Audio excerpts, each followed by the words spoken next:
আসানসোল থেকে সরে দাঁড়ালেন পবন সিং। বিজেপির লোকসভায় প্রার্থী হচ্ছেন না ভোজপুরি তারকা গায়ক পবন সিং। রবিবার টুইট করে নিজেই জানিয়েছেন এই সিদ্ধান্তের কথা।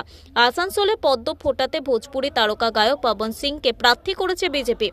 আসানসোলে প্রাক্তন মেয়র জিতেন্দ্র তিওয়ারি এবং বিধায়ক অগ্নিমিত্র পলের সংঘাত এড়াতে ভোজপুরি বাবুতে ভরসা রেখেছে মোদি সারা। যদিও গায়ক হিসেবে মানলেও প্রার্থী হিসেবে মেনে নিতে চাইছেন না আসানসোলের মানুষ। স্থানীয় কেউ প্রার্থী হলে ভালো হতো বলে দাবি তাদের। লোকাল প্রার্থী দিলে ভালো হতো। বিজেপি প্রার্থী যেখান থেকে দিয়েছে সেটা হচ্ছে বিহার থেকে নিয়ে এসে গায়ক একজনকে দিয়েছে, এখানে পছন্দসই প্রার্থী, লোকাল দিলে ভালো। ভোজপুরি ইন্ডাস্ট্রিতে বেশ জনপ্রিয় তারকা গায়ক পবন সিং।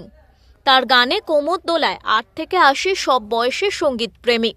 তবে যে আসানসোলে পদ্ম ফোটানোর ভার পবন সিংকে দিয়েছে মোদি সারা, সেই আসানসোলের মানুষ চেনেন না পবন সিংকে।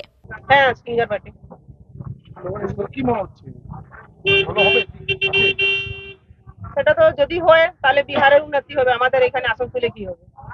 শিল্পাঞ্চলে যুব সমাজও নাম শোনেনি পবন সিং এর। আসানসোলে বিজেপি ক্যান্ডিডেট করেছে পবন সিং, আপনি ছিলেন না,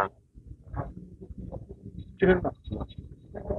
এরই তৃণমূলের প্রার্থী শত্রু হয়েছে, আর বিজেপি প্রার্থী করেছে পবন সিং। পবন সিং হচ্ছে বিহারের ভোজপুরি গান। আচ্ছা, আপনি জানেন ছিলেন? না, সার্চ করতে হবে, আপনি জানেন না?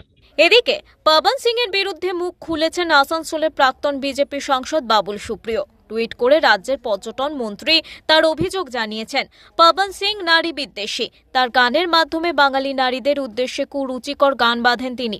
বাবুলের টুইটের ঠিক পরেই টুইট করলেন পবন সিং। টুইটে তিনি দাবি করেছেন আসানসোল থেকে তিনি ভোটে দাঁড়াচ্ছেন না। ঠিক কিছুক্ষণ আগে এক্স চ্যানেল সাইডে টুইট করেছেন পবন সিং যে আসানসোলে প্রার্থী হবেন না, এমনটা জানিয়েছেন তিনি। রাজনীতি তরজোর শুরু হয়েছে আসানসোল শিল্পাঞ্চলে। আসানসোল থেকে জয়ন্ত সাহা, ওঙ্কার বাংলা।